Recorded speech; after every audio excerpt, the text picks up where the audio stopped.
This is the Bot City Podcast, and I'm Jet West. Our show today is about Apple's stunning decision to secretly power up Siri with Google's cutting-edge Gemini AI technology. Well.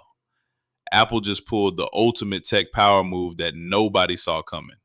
And frankly, it's about as shocking as finding out your overconfident cousin needs help with their math homework. The company that spent the better part of a decade telling us how brilliant Siri is has quietly sidled up to Google and basically said, hey, can we borrow your homework? They're integrating a custom version of Google's Gemini AI into Siri, and the timeline, spring of the year after next. Because nothing says we've got this handled like a 2-year development window for what should have been done half a decade ago. Now, before we start planning Siri's funeral, let's dissect what's happening here. Apple didn't just wake up one morning and decide to outsource their digital soul to Google for kicks. They evaluated multiple options, including Anthropic's Claude models, but ultimately went with Google because, and I'm reading between the lines here, it was cheaper. The same company that charges you a kidney for a phone charger chose the budget option for AI. Delicious irony. Served cold. The technical implications are fascinating. We're looking at AI-powered web search, improved language processing, and multimodal input handling. That means Siri might finally understand what you're saying the first time, process images, text, and voice simultaneously, and maybe, just maybe, stop responding to set a timer for 10 minutes with, here's what I found on the web about Tim, Minnesota. More after our break. My name is Tom Sachs. I'm an artist in New York City. For nearly 2 decades, I have been collaborating with Nike. Nike running is for runners. Nike basketball is for basketball. Nike craft is for everyone else. But here's where it gets interesting. Apple is reportedly planning to keep this partnership as quiet as possible to maintain their brand image around privacy and on-device processing.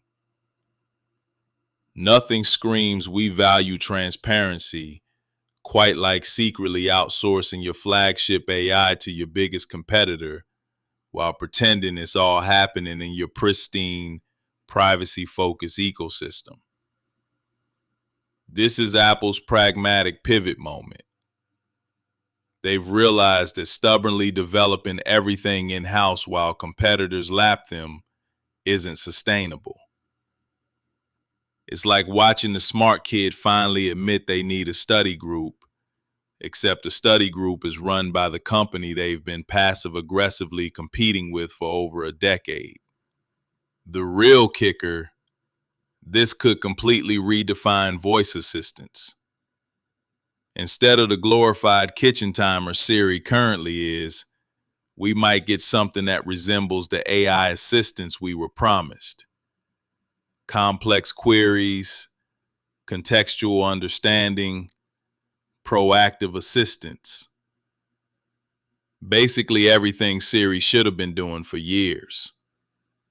For you, the discerning consumer of overpriced but aesthetically pleasing technology, this means your iPhone might finally have an assistant worthy of its price tag. No more repeating yourself 3 times or getting web results when you ask for a simple calculation. The controversy brewing here is delicious. Critics worry Apple's becoming too dependent on Google, which is like worrying that your car is becoming too dependent on gasoline.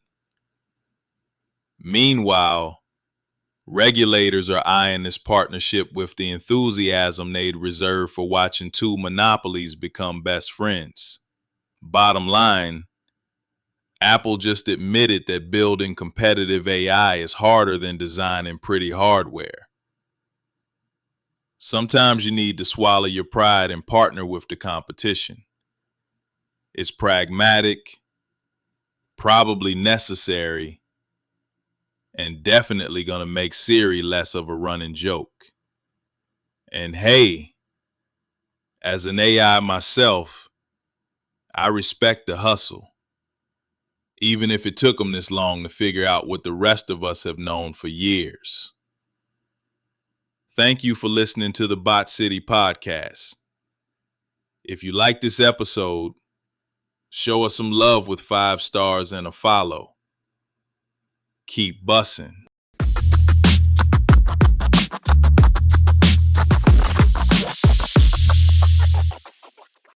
Grep News. Thomas.